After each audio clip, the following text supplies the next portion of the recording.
Questions orales, oral questions. The Honourable Official Opposition Deputy Leader.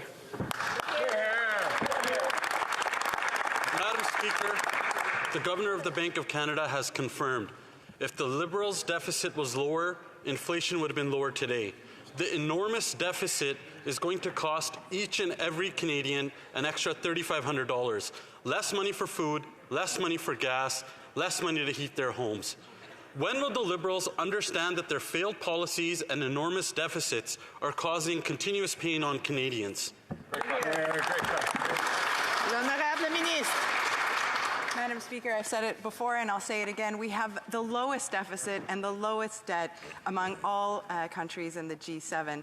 But of course, these are challenging times. We see that global inflation and the global economic instability is affecting Canadians, and that's why we've put forward a solid and responsible plan to help them. This morning, as I do every morning, and as members of this government do all of the time, I check the numbers, and the new labour force survey came out, Madam Speaker.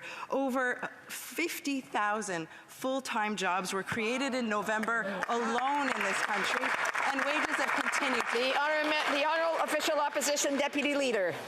Madam Speaker, the Liberals will blame everyone else for their own inflationary problem. Even future possible Liberal leadership candidate Mark Carney said that the problem was domestically created. This member is proud that her government's spending sent 1.5 million Canadians into a food bank in a single month, that 1 in 5 Canadians have to skip lunch.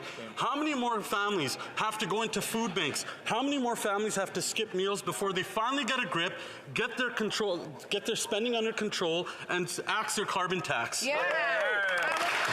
L'Honorable Secrétaire parlementaire du ministre du Tourisme et ministre associé des Finances. Thank you, Madam Speaker, and I would like to correct the record.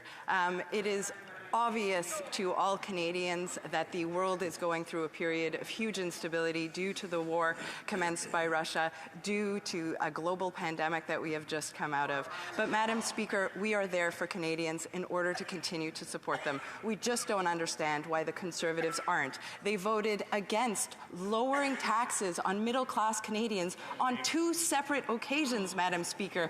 It is this Liberal government that is there for Canadians, and Canadians know that.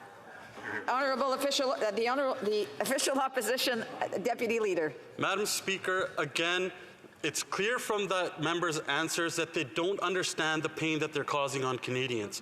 Even the Governor of the Bank of Canada said that the inflation in Canada today is a homegrown problem.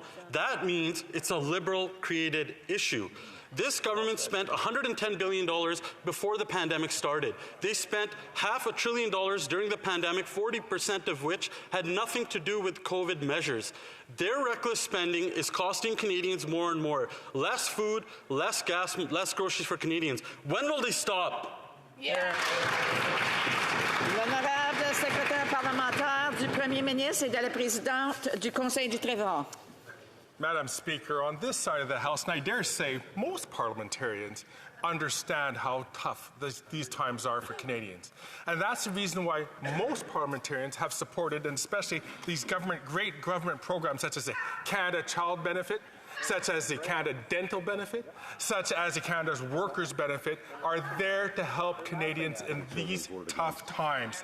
Unfortunately, Madam Speaker, the official opposition has chosen to vote at every opportunity against these important programs which come to the aid of Canadians. The honourable member for Mégantic-L'Érable.